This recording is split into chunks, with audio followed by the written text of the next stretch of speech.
At the very end of Whisperwind Lane, where the neat pavement gave way to cracked asphalt and weeds, stood the house.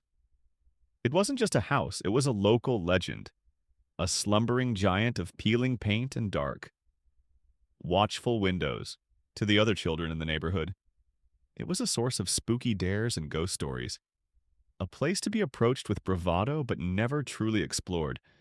But to 8-year-old Lily, it was a kingdom. Her mother, Clara, still called her baby, a name that had stuck from a time when Lily's eyes were perpetually wide with the wonder of a world just coming into focus. While the other kids saw a haunted relic, Lily saw a sad, forgotten castle. She saw the wild, overgrown garden not as a mess, but as a secret jungle where unknown flowers, tough and beautiful, fought their way through tangled vines to reach the sun. She saw the single, unbroken window on the top floor not as a vacant eye, but as the gaze of a lonely queen waiting to be rescued. The house had once belonged to Eleanor Vance, a woman the town remembered as a brilliant but reclusive botanist. Now, it stood empty, a monument to a life that had ended, its stories slowly being consumed by ivy and time. From her bedroom window, Lily would watch it, imagining the life that had been lived within its silent walls. One warm summer evening, as dusk began to bleed purple and orange across the sky, something was different. A gentle breeze, the one that gave the lane its name, rustled the leaves of the ancient oak tree in the house's yard. And for a moment, Lily thought she saw a lace curtain flutter in one of the broken downstairs windows. It was probably just the wind, a trick of the fading light, but it was enough. It was an invitation, a strange courage, one she didn't know she possessed, took root in her small chest. Before she could talk herself out of it, she slipped out her back door and walked toward the end of the lane, the familiar sounds of her neighborhood a distant lawnmower. The laughter of kids playing tag began to fade, replaced by the whisper of the wind in the tall, unkempt grass. The wrought iron gate, its hinges long rusted through, hung open on a single, groaning connection. Pushing past it felt like crossing into another world. Her sneakers were silent on the moss-covered flagstones leading to the porch. The air here was heavy with the scent of damp earth and the sweet, cloying perfume of night-blooming jasmine. The porch itself was a time capsule of neglect, thick with dust and scattered with dried leaves. A single wooden rocking chair sat still, as if its owner had just gotten up and would be back any moment. Lily's courage began to falter. The house seemed bigger up close, its silence more profound. This was a mistake. She was about to turn, to flee back to the safety of her own brightly lit home. When she heard it, it wasn't loud. It wasn't the scary howl of a ghost from the stories. It was a faint, low sound that seemed to come from the very heart of the house. It was a whimper, a sound of such profound, lonely sadness that it stopped her dead in her tracks. It was a sound of pain, of a creature that had given up all hope. Fear vanished from Lily's mind, replaced instantly by a wave of empathy so powerful it almost knocked her off her feet. The house wasn't empty. It wasn't haunted by a ghost. There was something alive in there, and it was hurting. Her fascination with the mysterious house had just transformed into a singular, urgent mission. She had to know what was inside. The first offering of water was an act of pure, desperate instinct, but the days that followed were a series of conscious choices, of small, brave acts that cemented a bond between the girl in the sunlit world and the dog trapped in shadows. The secret of the dog, whom Lily had named Shadow, became the quiet center of her universe. It was the first thought she had upon waking and the last one she held onto as she drifted off to sleep. Her life now had a secret mission. Every meal became an exercise in strategy. A piece of chicken from her dinner would be subtly pocketed in a napkin. The crusts from her lunch sandwich, which she normally discarded, were now precious contraband. She saved her small allowance, and on a trip to the general store with her mother. She spent it all not on candy or a comic book, but on a small bag of nutrient-rich dog food, hiding it in the bottom of her backpack like a priceless treasure. Each day after school, before her mother returned from her nursing shift, Lily would make the pilgrimage to the end of Whisperwind Lane. At first, Shadow remained cautious. He would wait in the shadows of the gloomy kitchen until she had pushed the food and fresh water through the gap in the boarded-up window and retreated to a safe distance. Only then would he limp forward, devouring the offering with a hunger that broke Lily's heart, his amber eyes constantly flicking toward her, still wary, still wounded. Lily didn't mind. She would simply sit on the other side of the wall, humming softly, telling him about her day at school, about the book she was reading, about the shape of the clouds in the sky. The breakthrough came a week into their secret routine. As Lily pushed a bowl of kibble through the opening, she whispered, "This is better for you than my leftovers. Shadow, it will make you strong." As she spoke, she saw it. A faint, almost imperceptible movement. Shadow's tail, which had lain limp and lifeless on the dusty floor, gave a single, weak thump. Once, twice, it was the quietest, most beautiful sound she had ever not heard. It was a thank you. It was a flicker of hope. Tears welled in Lily's eyes. "You heard me," she whispered. A huge smile spreading across her face. From that day on, everything changed. The invisible wall of fear between them began to crumble. Shadow would be waiting for her by the window when she arrived, his tail now managing a slow, steady wag. He began to drink the water while she was still there, his trust in her overriding his fear. Lily's whispered monologues became conversations. Her hand pressed against the weathered siding of the house as if she could feel him through the wood. He was her confidant, the keeper of all her 8-year-old secrets. She told him how she missed her father, who was gone. She told him about her dream of becoming an artist. She told him about her fear of the thunderstorms that sometimes rattled their little house. Shadow would listen, his head cocked, his amber eyes full of a deep, soulful intelligence. He was no longer just a dog she was saving. He was her friend, the bravest and most steadfast friend she had ever known. In turn, she watched him grow stronger. The gauntness in his flanks began to fill out. The fur on his coat started to regain a sliver of its magnificent sheen.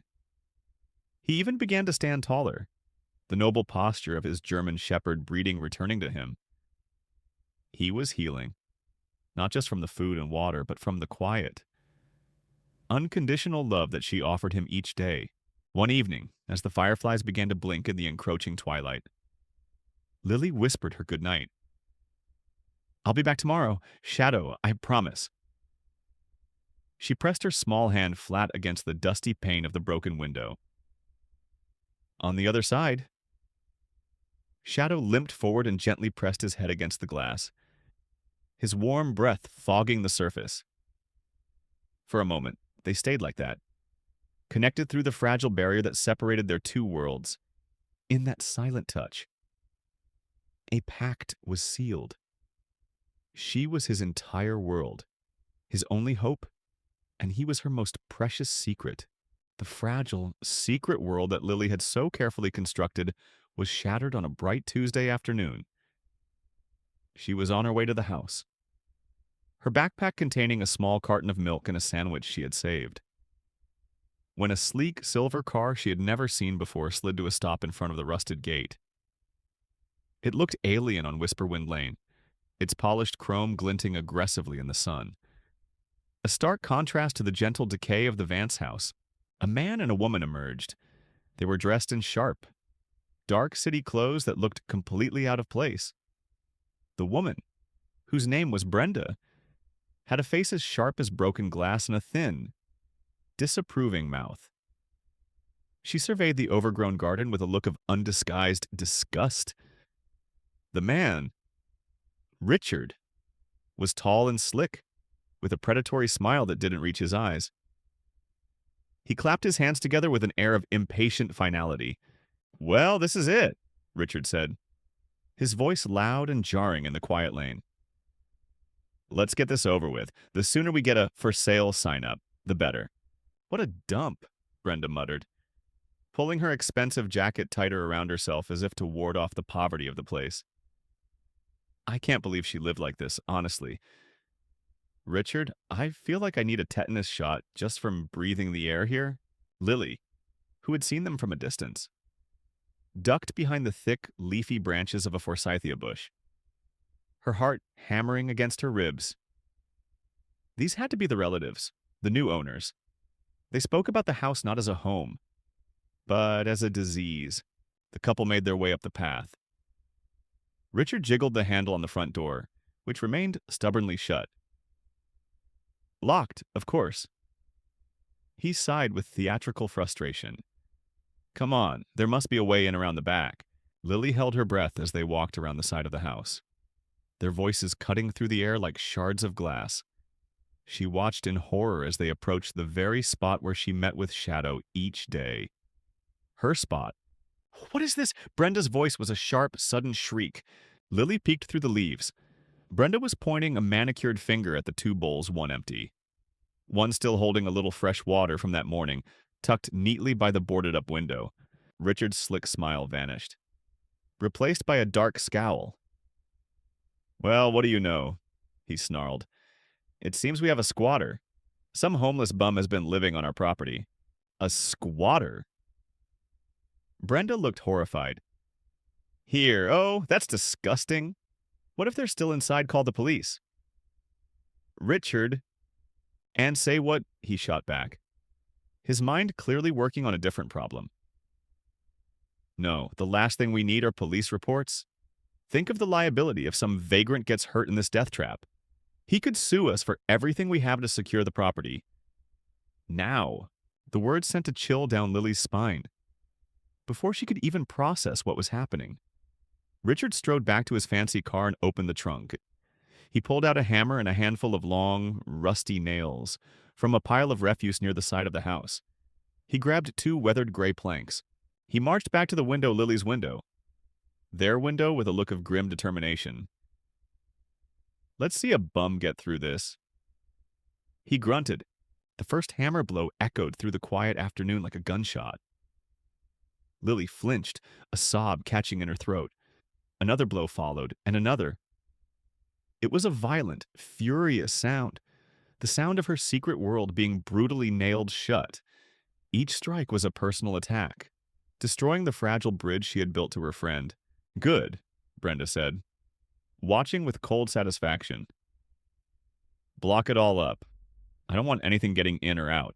When they were finished, the small gap in the window was completely sealed by the crossed planks. They stood back for a moment to admire their handiwork, then turned and walked back to their car. Already talking about demolition permits and land surveyors, Lily waited in her hiding spot, trembling, long after the sound of their silver car had faded. The world felt silent and empty. When she finally crept out, her worst fears were confirmed. The window was sealed tight. There was no gap, no way to pass food or water, no way to even see inside. She pressed her ear against the wood, tears streaming down her face. "Shadow," she whispered, her voice choked and desperate. "Shadow, are you there?" There was no answering whimper, no soft thump of a tail. There was only silence, a deep, terrifying silence that felt like the end of everything. Lily ran. She didn't stop until she was in her own bedroom. The door shut tight behind her, the sound of the hammering still echoing in her head. She collapsed onto her bed, a tidal wave of grief and helpless fury washing over her. The secret world she had nurtured with such care, her friendship with Shadow, had been shattered by the cruel, casual actions of two people who saw only rot and dollar signs. The silence she had heard from behind the newly sealed window was the most terrifying sound she had ever known. The weight of it was too much for one small heart to bear when Clara came home an hour later from a long shift at the clinic. She found the house unnervingly quiet. She knew her daughter's moods, the subtle shifts in the atmosphere of their small home. This was not the peaceful quiet of a child lost in a book. It was the heavy silence of distress. She found Lily in her room, curled into a tight ball, her face blotchy and tear-streaked. "Baby." "What is it?" Clara asked, sitting on the edge of the bed and stroking her daughter's hair. "What happened?"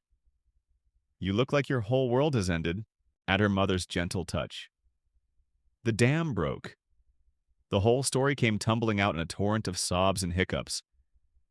Lily confessed everything, the whimper from the porch, the sad amber eyes of the chained dog, the weeks of secret feedings, the name she had given him, the first thump of his tail. Then she told of the silver car, the angry, sharp-faced people, and the final, brutal sound of the hammer. Sealing her friend in his dark prison, they're going to let him die. "Mama!" she cried, her small body shaking. "He can't get out, and I can't get in. He's all alone." Clara listened, and her first reaction was a jolt of pure, parental fear. 1,000 dangers flashed through her mind: tetanus from the rusty chain, a bite from a terrified animal, the unstable structure of the derelict house, the anger of the new owners. Her instinct was to scold, to forbid, to wrap Lily in cotton wool and keep her safe from a world that was clearly too harsh. "Lily, you could have been hurt," she began, her voice sharp with alarm. "Going into a place like that, with a strange dog," but the words died on her lips as she truly looked at her daughter. She saw past the tears to the fierce, unwavering empathy in Lily's eyes. This wasn't the confession of a child who had been recklessly disobedient. This was the desperate plea of a rescuer whose mission had been sabotaged. In that moment, Clara's fear was eclipsed by a wave of profound, humbling pride. Her daughter, her quiet, gentle baby, had seen a creature in need and had acted with a courage and compassion that many adults lacked. She pulled Lily into a fierce hug. She realized that teaching her daughter to be safe was important, but teaching her to be kind was essential. And right now, kindness required action. "Okay," Clara said, her voice soft but firm with a new resolve. "Okay, baby, you're right. We can't let him die. We'll figure this out, together." They waited until the moon was high and the rest of the neighborhood was dark and asleep. Their own small house became the headquarters for a rescue mission. Clara, the practical nurse, gathered their tools: a heavy flashlight, a large bottle of fresh water, a can of tuna from the pantry, and the small, rusty crowbar from her late husband's toolbox. Walking back to the house on Whisperwind Lane felt different in the dark. It was no longer a child's adventure, but a serious, clandestine operation. The shadows that Lily had found magical now seemed to hold a real threat. Clara's own heart beat a nervous rhythm against her ribs. They reached the window. The new boards were like ugly scars in the flashlight's beam. Clara pressed her ear to the wood, listening. Silence. A cold dread began to form in the pit of her stomach. Were they too late? "Shadow," Lily called, her voice a tiny, hopeful whisper. "It's me. I brought my mom." A faint scratching sound from within. A weak, desperate whine. He was alive. Relief surged through Clara, giving her strength. "Stand back, Lily," she commanded softly. She wedged the tip of the crowbar under the edge of one of the planks. She threw her weight into it, grunting with the effort. The wood groaned, and rusty nails screeched in protest. It took several minutes of sweaty, straining work. But finally, one of the boards splintered and came loose, creating a gap just big enough. They quickly pushed the bowl of water and the opened can of tuna through the hole. They could hear the frantic, desperate sounds of Shadow lapping at the water, Clara leaned against the wall, breathing heavily, the crowbar still in her hand. The flashlight's beam illuminated her daughter's face, etched with pure love and relief. And in that moment, Clara understood. This was no longer just Lily's secret. By prying loose that board, she had crossed a line. She was no longer just a mother protecting her child. She was a co-conspirator in a dangerous act of compassion, an accomplice in a fight against a cruelty she couldn't ignore. They were in this together now, and this was far from over. The nightly rescue missions became their new, shared secret. Each time they slipped through the darkness, pried the board loose, and listened for the grateful, lapping sounds of shadow drinking the water they provided. The bond between mother and daughter deepened.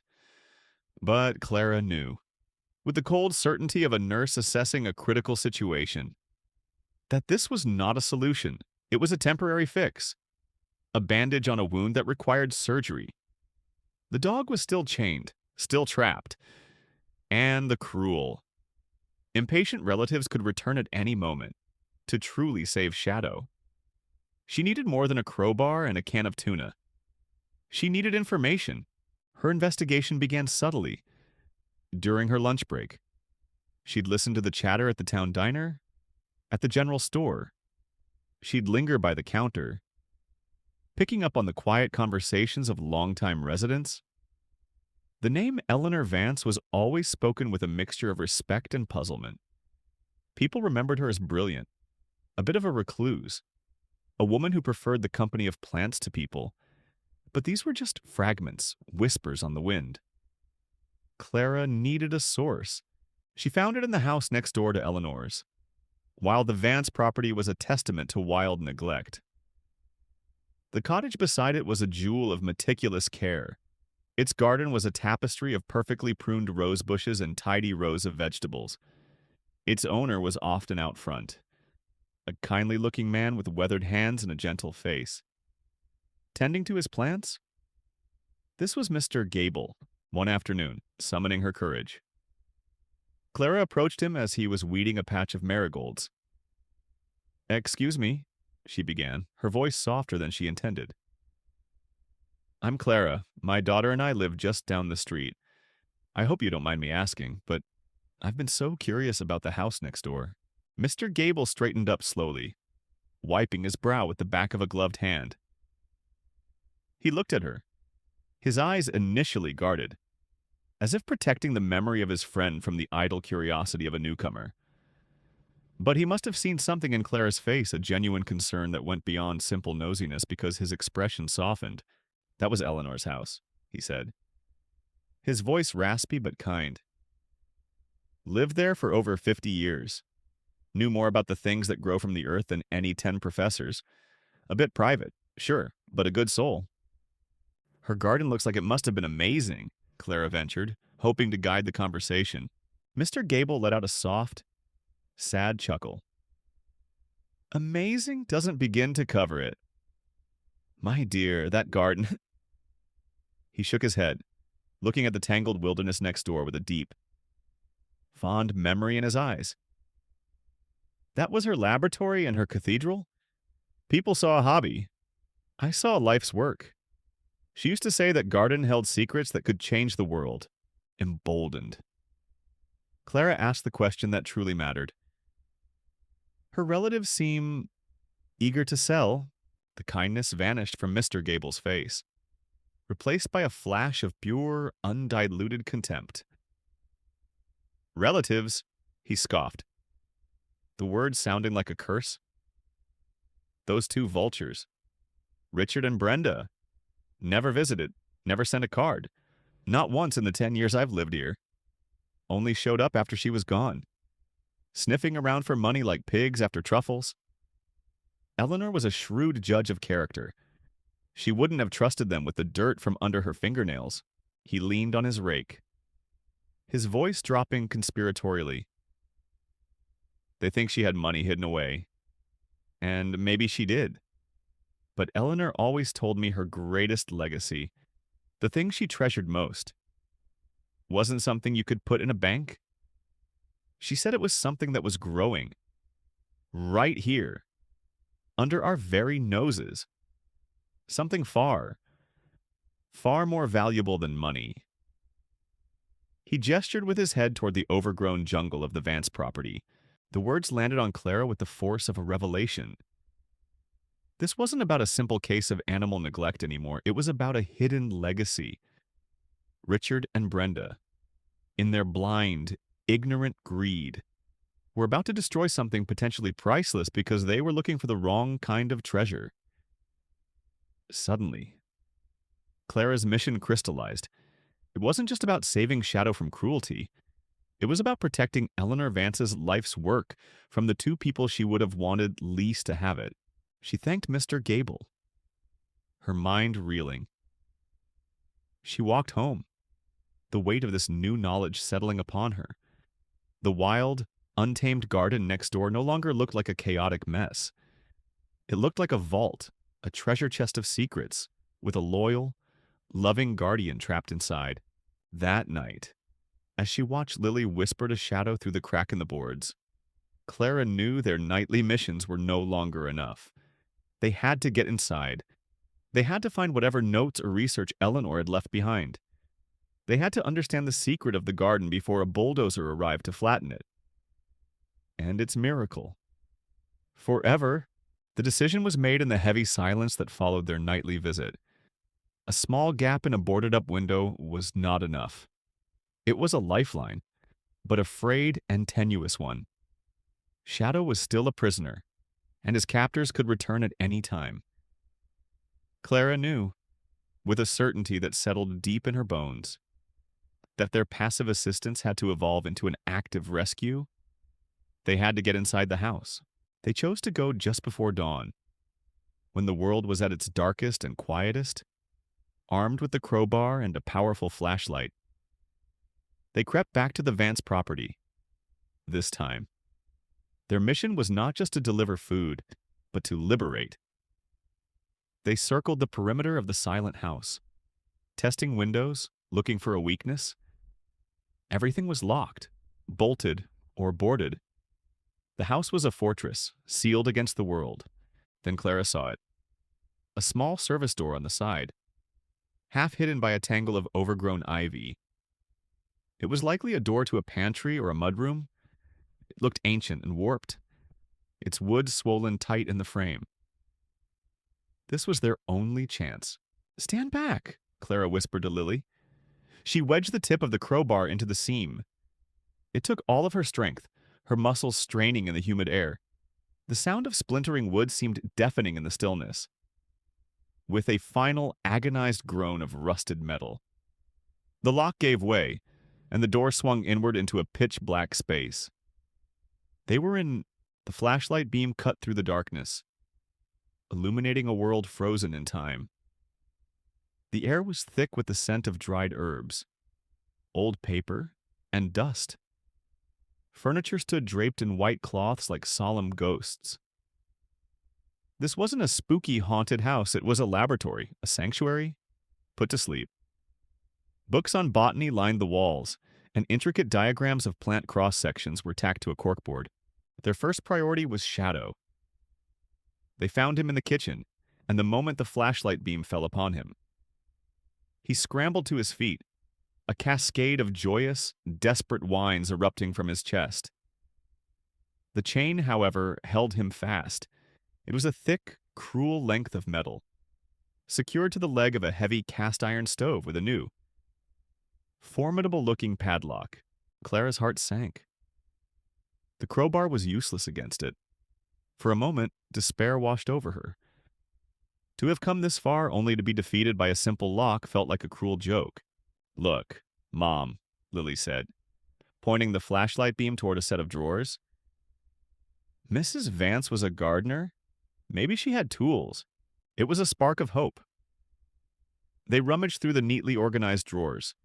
Beneath packets of seeds and spools of twine, they found them a pair of heavy-duty bolt cutters, the kind a botanist would need to prune thick. Woody roots or stubborn branches? It was another gift. Another piece of Eleanor Vance helping them from beyond the grave. With a grunt of effort, Clara positioned the jaws of the cutters around a link in the chain. She squeezed with all her might. The metal groaned, resisted, and then, with a sharp, satisfying snap, the chain parted. It fell to the floor with a clatter that sounded like the very essence of freedom. Shadow was free. He nudged his head gratefully against Clara's leg before turning his full, adoring attention to Lily, licking her face in a frenzy of pure, unrestrained happiness, with their prisoner liberated. They turned their attention to the legacy Mr. Gable had spoken of. They explored the quiet rooms, eventually finding a small study at the back of the house. It was Eleanor's inner sanctum. Books filled every shelf. A microscope stood on a desk, and dozens of beautifully rendered botanical drawings were pinned to the walls. Lily, while petting the now contented Shadow who lay at her feet, ran her hand along the floor. "This one's wobbly," she said, her small fingers detecting a slight give in one of the floorboards. Clara brought the crowbar, and with a gentle nudge, the board came loose. Beneath it, nestled in the dark, clean space, lay a waterproof leather satchel. With trembling hands, Clara lifted it out. Inside was a single object, a thick journal, its leather cover embossed with the image of a single strange orchid. They sat on the floor of the dusty study, the freed dog sleeping peacefully beside them, and opened the book. It was filled with Eleanor Vance's elegant, scientific script and stunningly detailed drawings of plants. But as they turned the pages, they realized something was strange. Interspersed with the normal entries were passages written in a baffling code. Sentences made not of words, but of flowers. The steadfastness of the oak leads to the sorrow of the willow.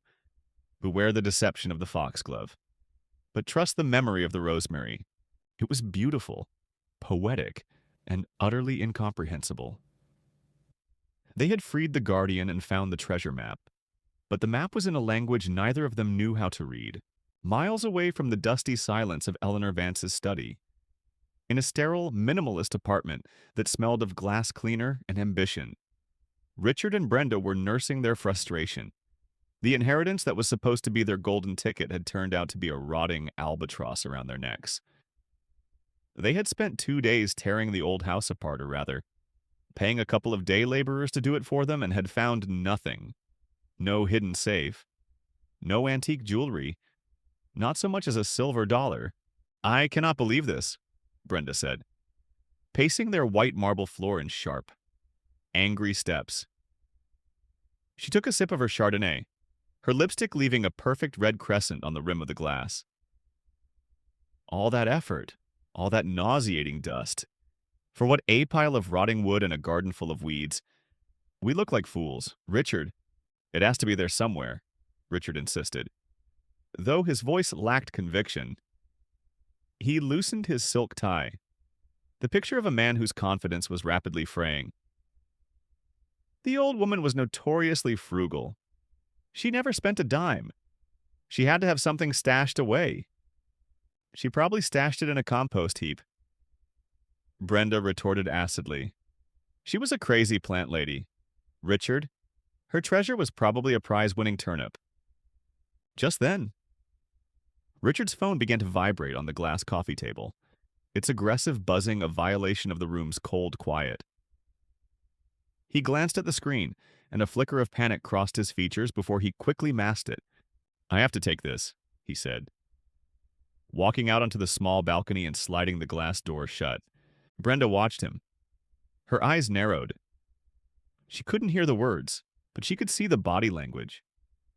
She saw the way Richard's shoulders hunched, the way he gestured nervously, the slick confidence draining from him to be replaced by a desperate, pleading posture. She had seen it before. It was the posture he used with his creditors. The sharks were circling again. He came back inside, his face pale. "Everything okay?" she asked, her voice devoid of any real concern. "Fine, just a business call." He lied. Running a hand through his perfectly styled hair, Brenda let out a short, humorless laugh.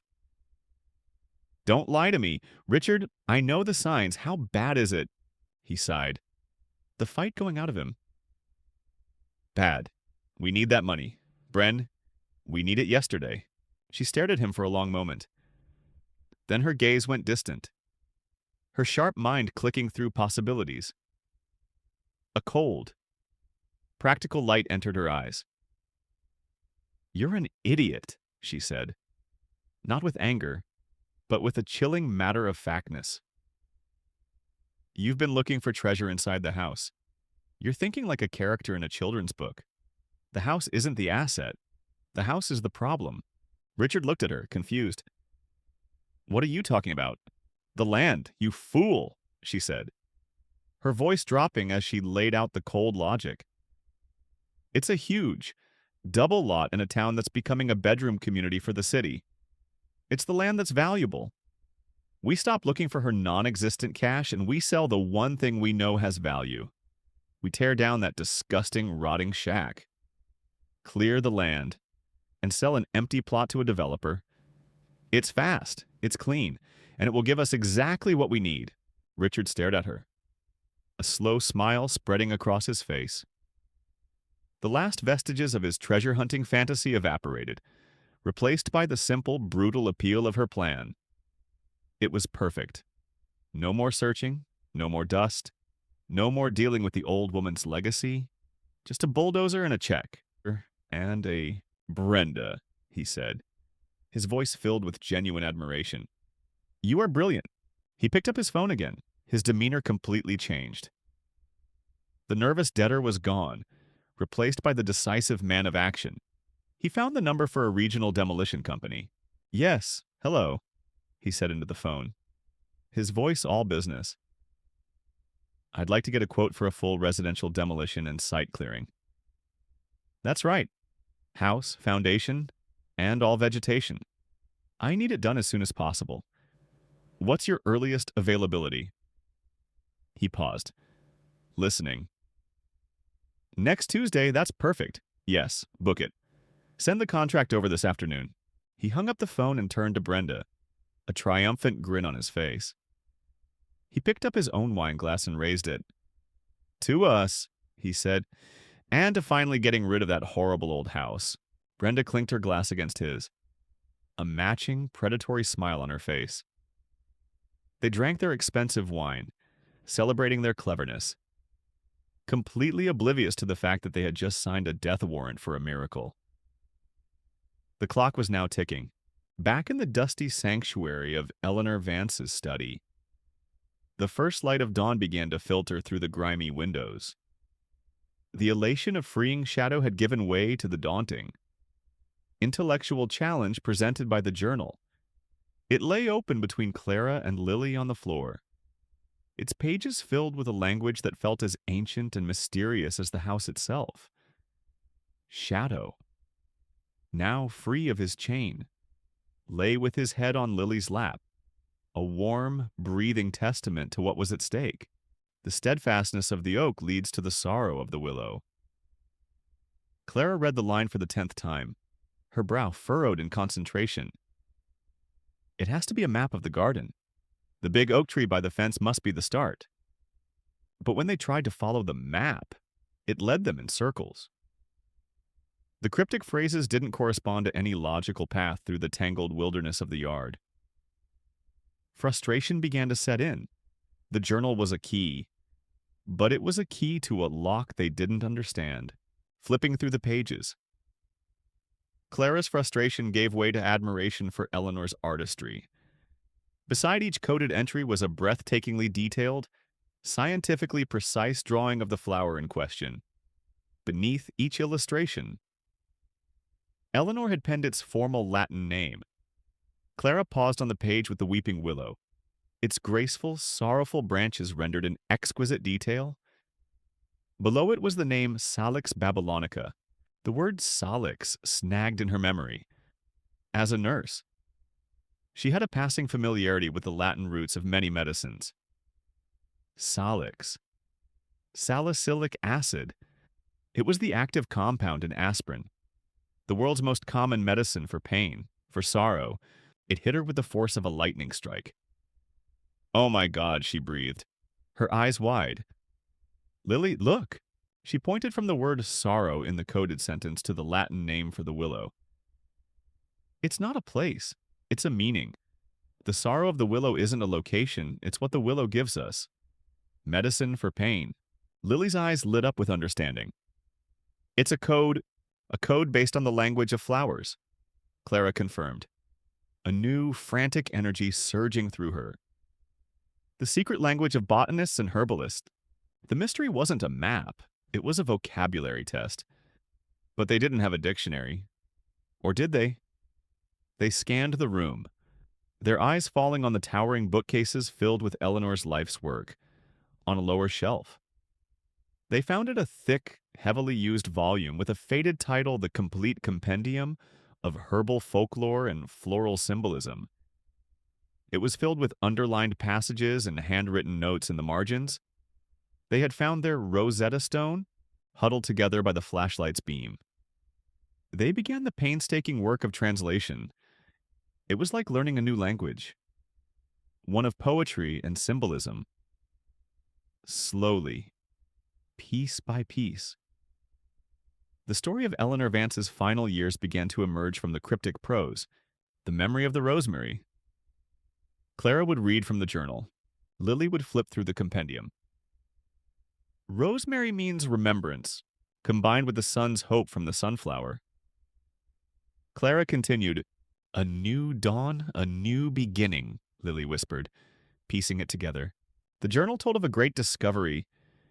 Eleanor, through a lifetime of patient cultivation, had crossbred a species of orchid that was entirely new, a flower that bloomed only in the deepest night, which she called the midnight orchid.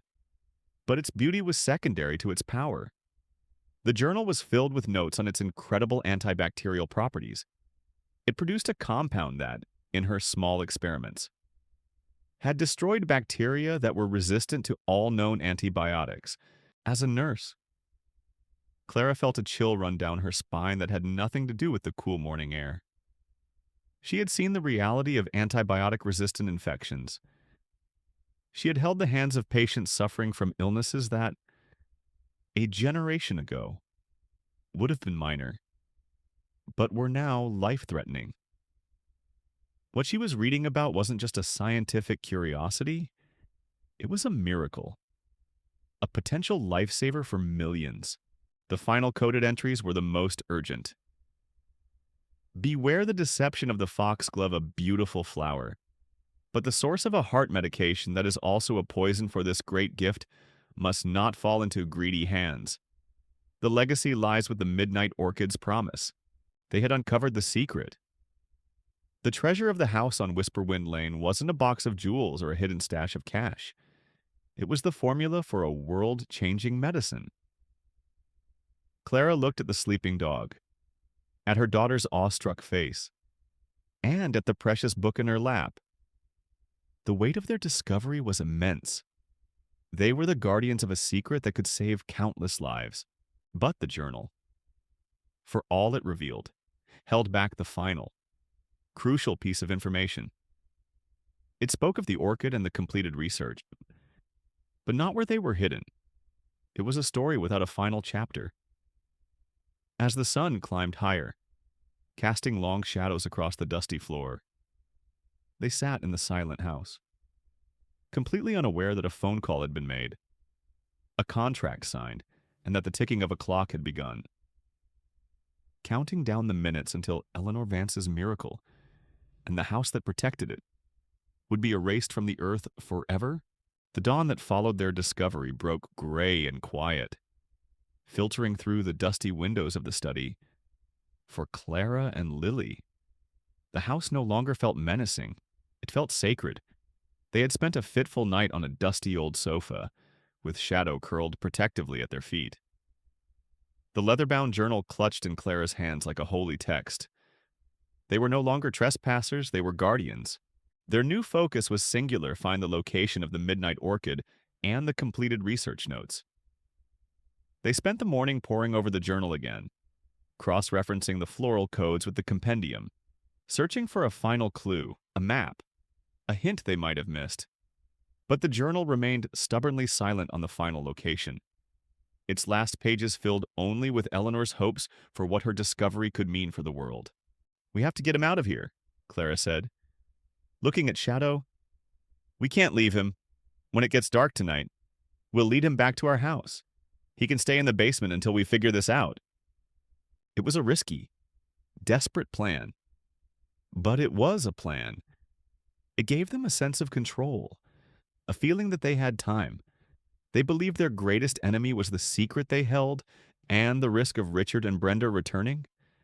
They had no idea that their true enemy was the relentless, impartial march of the clock. The peace was shattered around noon. It wasn't the sound of a sleek, silver car, but the rumble of a heavy-duty truck pulling up to the curb. Its brakes hissed loudly, followed by the slam of a heavy door. Clara and Lily froze, their blood running cold.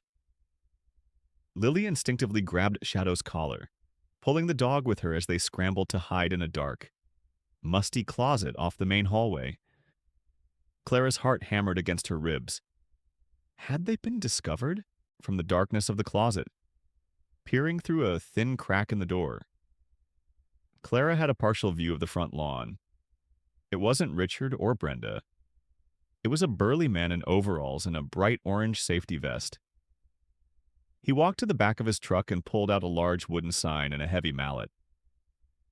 Then, he strode onto the overgrown lawn and began to work. Thump, thump, thump.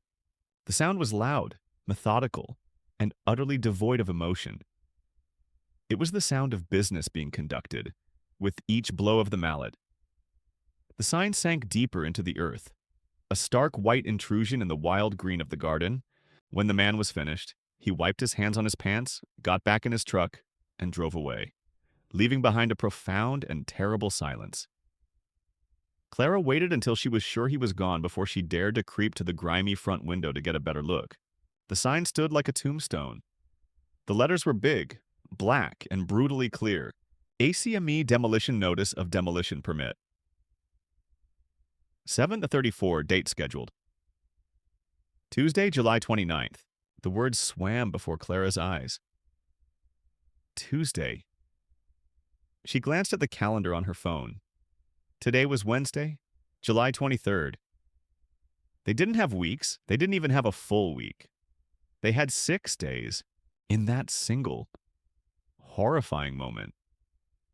The entire scope of the problem shifted. Their careful plans, their secret nightly missions, their painstaking translation of the journal. It all felt like children playing in the path of a tidal wave. Richard and Brenda weren't just going to sell the house. They were going to obliterate it. They were going to bulldoze the garden, crush the house, and turn Eleanor's sacred laboratory into a flat. Empty lot of dirt. The secret of the midnight orchid. The hope for a cure that could save millions would be buried forever under tons of rubble. The weight of it all descended on Clara. It was too much. This was no longer something she could handle with a crowbar and a flashlight. This was bigger than her. Bigger than Lily. The secret they were protecting didn't just belong to them anymore. It belonged to the world. And the world didn't even know it was about to lose it. She looked at the sign. A declaration of war planted on the lawn.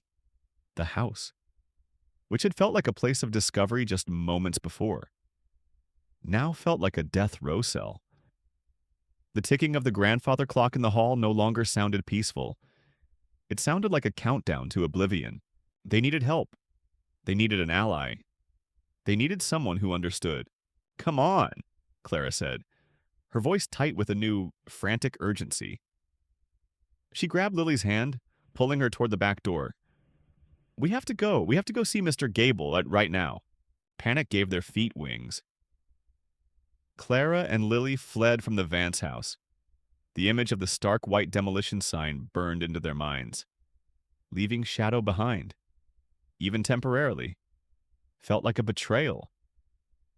Lily looked back with tear-filled eyes, and Clara had to pull her along gently. We have to get help, baby, she said, her voice tight with an urgency that bordered on frantic. We can't save him if we can't save the house. We'll be back, I promise. They didn't run home.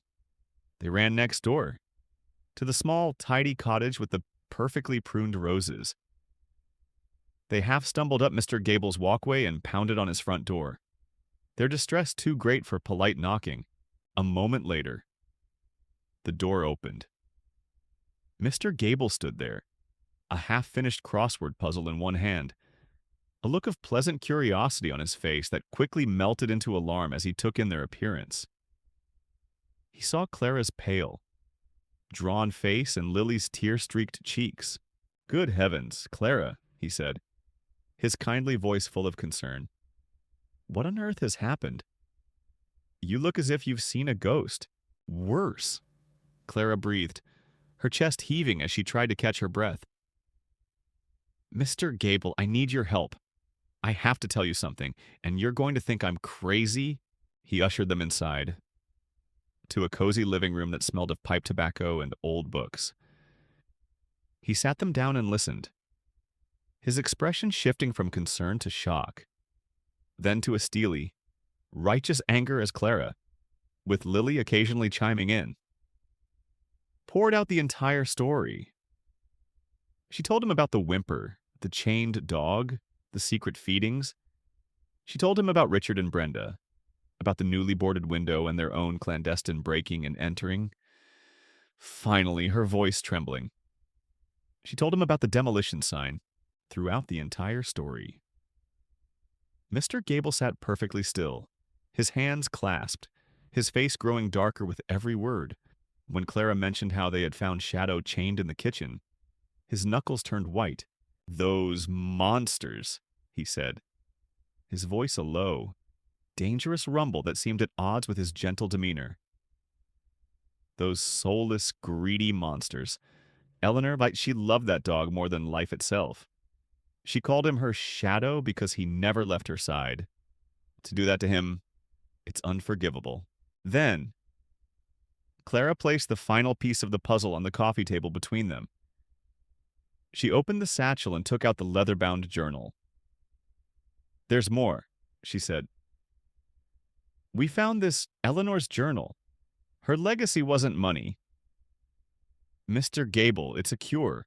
A new kind of antibiotic from a flower she created called the Midnight Orchid." She explained the floral code and what they had managed to decipher.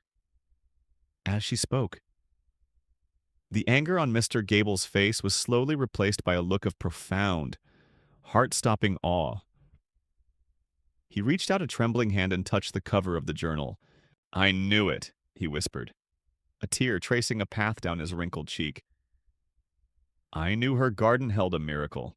She hinted at it for years. She called it her great work. Those fools, they're about to bulldoze a miracle." In that moment, he was no longer just a concerned neighbor. He was their staunchest ally. The doubt and fear that had plagued Clara began to recede, replaced by the fragile bloom of hope. "We cannot let them do this," Mr. Gable declared, his voice now firm with purpose. He stood up, a new energy in his movements. "First things first. We get the dog. He is not spending one more minute in that house." He became their general, under his direction. They formulated a quick, daring plan. Mr. Gable retrieved a dog leash and a blanket from his garage. Together, the three of them slipped back into the Vance house. Seeing Mr. Gable, a familiar, friendly face from his past, Shadow was overjoyed. They gently coaxed him out of the house and into the safety of Mr. Gable's warm, dry garden shed, setting him up with a comfortable bed and plenty of food, for the first time in weeks. Shadow was not only free but safe, with the dog secure. They retreated to Mr. Gable's kitchen table, the journal open before them. A fellowship had been formed. "Now," Mr. Gable said, his eyes scanning the coded floral language that had stumped Clara and Lily. "Let's save Eleanor's great work." He pointed to a passage they had struggled with. a passage that seemed to be a key. His finger traced the elegant, hand-drawn flowers. "She spoke of this path to me once," he murmured, a distant look in his eyes. "She called it her memory walk through the garden. I think I know what she means, with Shadow safe and sound." A palpable sense of relief settled over the small group in Mr. Gable's kitchen, but it was quickly replaced by the heavy weight of the ticking clock. The demolition was no longer a vague threat. It was a fixed point in time, a guillotine waiting to fall.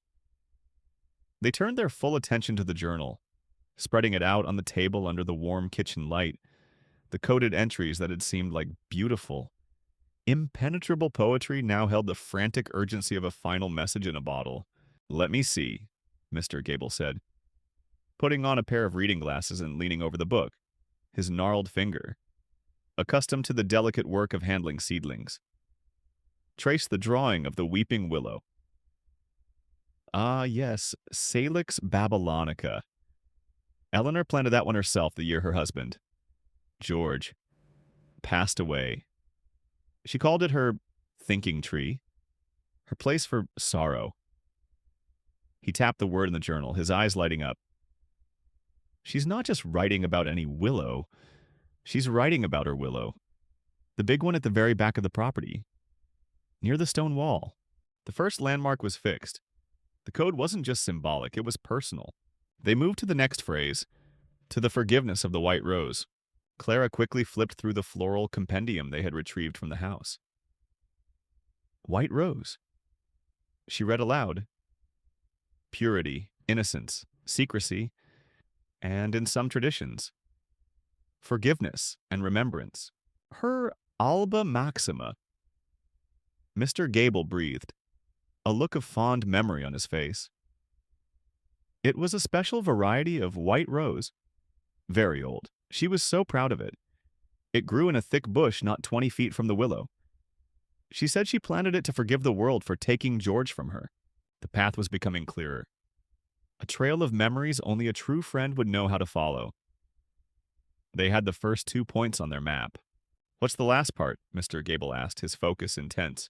Lily, who had been quietly following along, read the final line, her small voice clear in the quiet room. "Then seek the memory of the rosemary. Rosemary is for remembrance," Clara said, having seen the entry in the compendium. "But there's rosemary all over that garden." Mr. Gable was silent for a long moment. His eyes closed. He was not looking at the book, but into his own memory, searching the landscape of his friendship with Eleanor. "No," he said finally. Opening his eyes, they were shining with a new understanding. "Not all over. There was one special patch, a big, fragrant, sprawling patch of it, right by the old stone sundial." He paused, his voice growing thick with emotion. "That's where she buried Pip," he said softly. Pip, Lily asked. "Her first dog. A little terrier she had for 16 years, long before Shadow. That spot was sacred ground to her, a place of powerful, loving memory. That was it. That had to be it. It wasn't just a random spot in a garden. It was the place Eleanor had entrusted with her most beloved memories. It was the perfect, secret place to hide her most important legacy. The path was complete from the weeping willow, to the white rose bush, and finally, to the patch of rosemary by the sundial. A wave of triumphant hope washed over them. But it was immediately followed by the cold reality of the demolition sign. They knew the where, but the when was the problem. "We can't go now," Clara said, thinking aloud. "It's too risky. Richard and Brenda could come back. We have to do it on Tuesday morning." "During the demolition?" Lily asked, her eyes wide with fear. "Exactly," Mr. Gable said, his mind now working like a general's. He took charge, his gentle demeanor replaced by a steely resolve. "It's our only chance. The chaos will be our cover. I will go over first thing, just as the crew is arriving. I'll engage the foreman. Question his permits. Complain about the noise, anything to create a distraction and buy you time." He turned to Clara and Lily. While I have their attention, you two will slip in through the back. You won't have long. Go straight to the rosemary patch. Find whatever it is she hid there, and get out. The plan was terrifyingly risky. A desperate last-ditch effort, but it was the only one they had. They were no longer just a mother and daughter who had found a dog. They were a fellowship, a small band of allies united by a common purpose. Standing together against the dying of a great light, they looked out the kitchen window at the Vance house. Now a dark silhouette against the moonlit sky. It was no longer a place of fear, but their battlefield. And in 6 days, they would fight their final battle for the legacy of the woman who had trusted her secrets to a garden, and her dog, and the kindness of strangers. Tuesday morning arrived. Not with the gentle promise of a new day, but with the low, menacing rumble of heavy machinery echoing down Whisperwind Lane. From the vantage point of Mr. Gable's front window, they watched the grim spectacle unfold.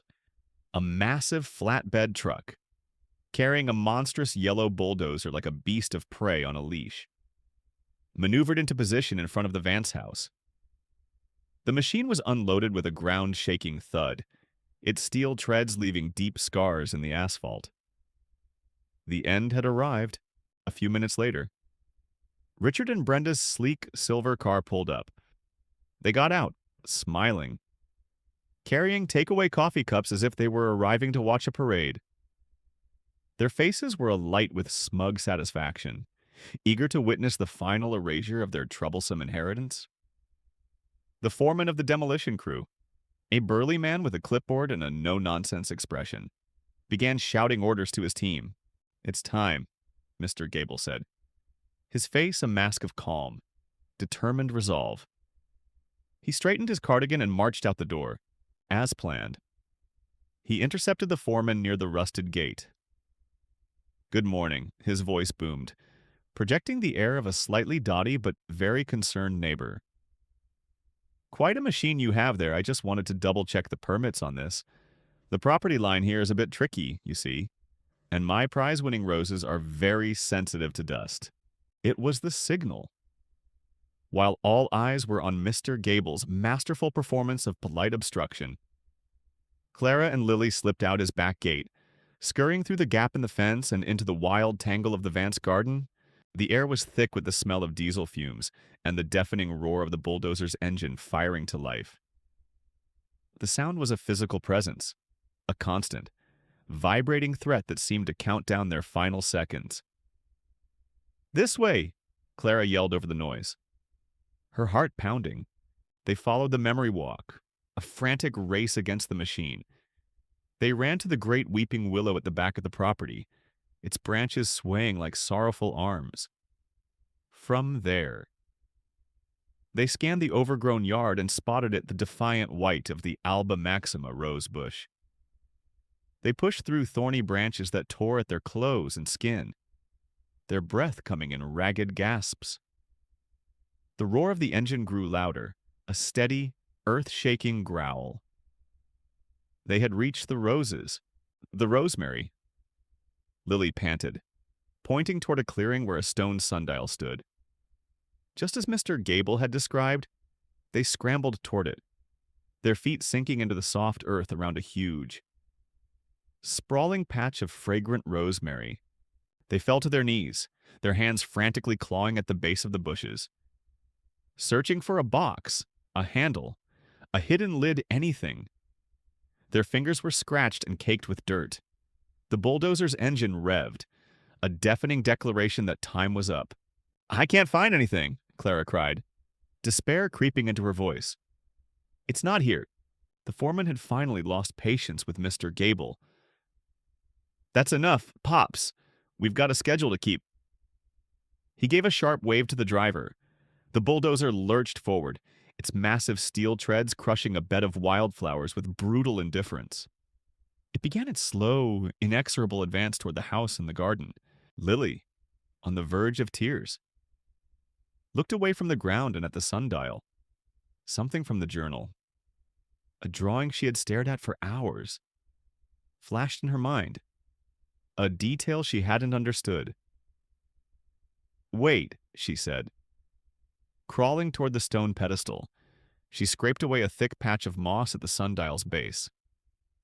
Right where the Roman numeral for 3 should have been, there, carved into the stone, was a tiny, intricate symbol of an orchid.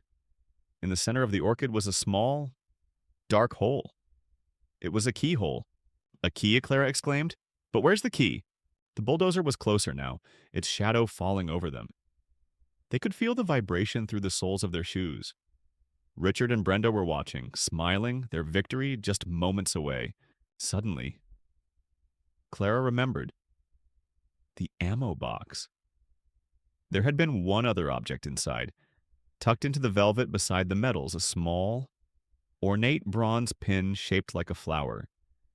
They had assumed it was just one of Eleanor's brooches.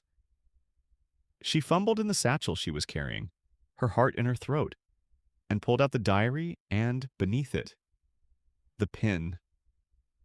Its stem was not the simple point of a pin, but the complex, ridged shape of a key with trembling hands. She scrambled to the sundial and pushed the key into the hidden lock. It was a perfect fit. She turned it. The bulldozer was almost upon them, its massive blade raised like a guillotine. Richard and Brenda were laughing, with a deep, grinding groan of stone scraping against stone. The heavy base of the sundial began to move. A section of the pedestal slid away, revealing a dark, square cavity hidden within the ancient stone, protected from the earth and the elements for years, waiting for this very moment. The bulldozer's engine roared, a deafening crescendo that vibrated through the very ground beneath them. Its shadow fell over them, a creeping darkness that threatened to consume everything. Clara and Lily stared, mesmerized with terror, at the dark, open cavity in the sundial.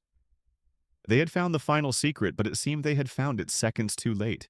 Just as the massive steel blade was about to bite into the sacred ground of the rosemary patch, a human voice cut through the mechanical din. Stop the machine." It was Mr. Gable. Abandoning all pretense of polite delay, he had scrambled through the thorny bushes and was now standing, a frail but defiant figure, directly in the path of the bulldozer. He waved his arms frantically.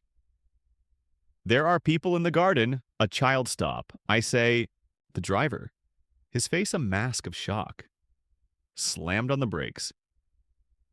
The machine shuddered to a halt with a deafening screech of tortured metal, its blade hovering mere feet from where Clara and Lily knelt. At the same time, the piercing wail of an approaching siren sliced through the air. Mr. Gable's backup plan had arrived.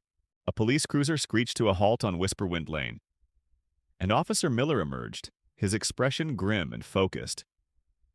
The entire scene was frozen for a heartbeat, the enraged Richard and Brenda, the bewildered demolition crew, the brave old man, the kneeling mother and child, and the silent, waiting bulldozer, with the immediate threat neutralized. All eyes turned to the sundial, ignoring the chaos around her. Clara reached into the stone compartment. Her fingers first touched something cool and smooth. She lifted it out. It was a glass terrarium, a self-contained biosphere. Inside, under the faint glow of a tiny, battery-powered light, a single, impossible flower was in bloom. Its petals were the color of a moonless midnight, a deep, velvety black purple that seemed to drink the light. The midnight orchid. It was real, and it was breathtaking. Beside it, she retrieved a sealed, waterproof metal cylinder.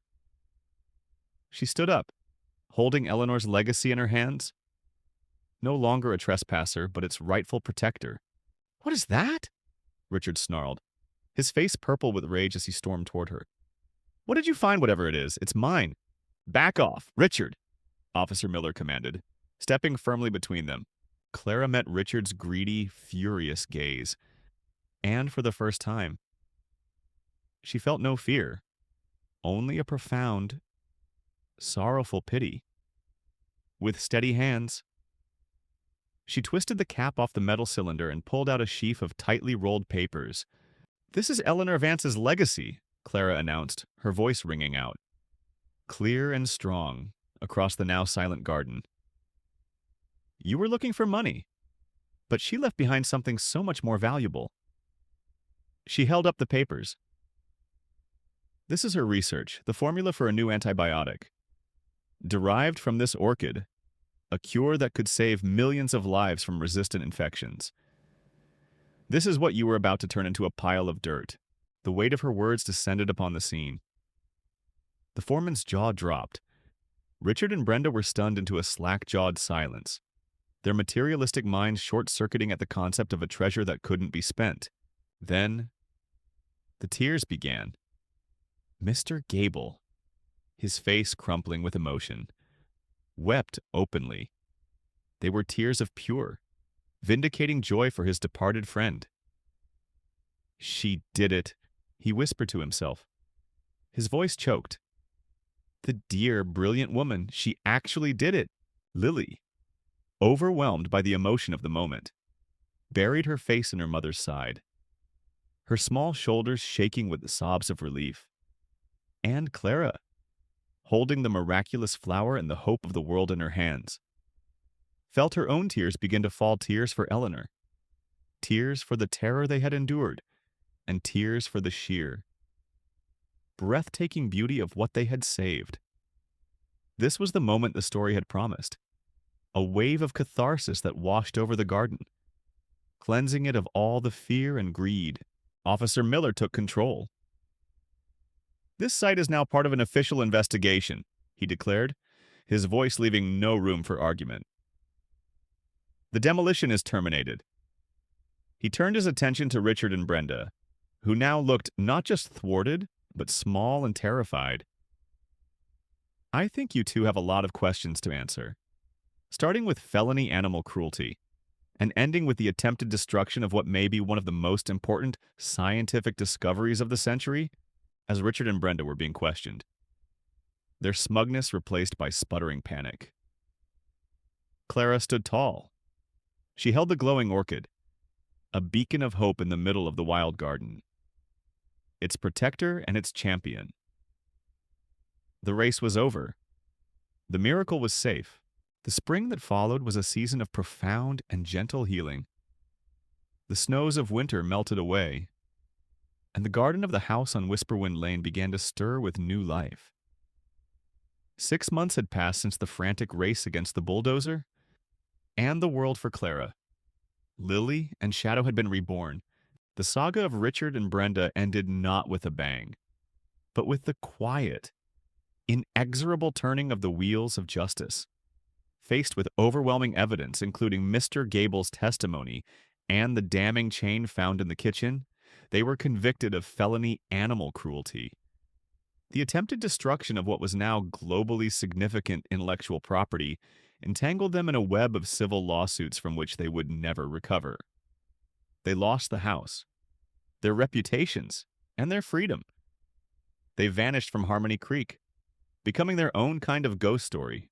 Mr. Gable, acting on behalf of Eleanor's memory, had contacted a renowned, non-profit medical research institute. The scientists who arrived to examine the research notes and the living midnight orchid were barely able to contain their excitement. Eleanor's work was verified. It was a breakthrough beyond their wildest dreams. The Eleanor Vance Foundation was established, funded by the Institute, to develop the antibiotic and ensure it would be distributed affordably to those who needed it most. The foundation purchased the house on Whisperwind Lane, declaring it a site of historical and scientific importance, and they needed a caretaker. Someone to live in the house and tend to the priceless garden and its original miracle flower. The choice was obvious, and so Clara and Lily came home. They were offered a generous lifetime stipend to be the official caretakers of Eleanor's legacy. Clara no longer had to work grueling 12-hour shifts. Her new full-time job was to nurture life both in her daughter and in the garden. Slowly, lovingly, they began to restore the property. The house was repaired, its broken windows replaced, its dusty rooms filled with light and air.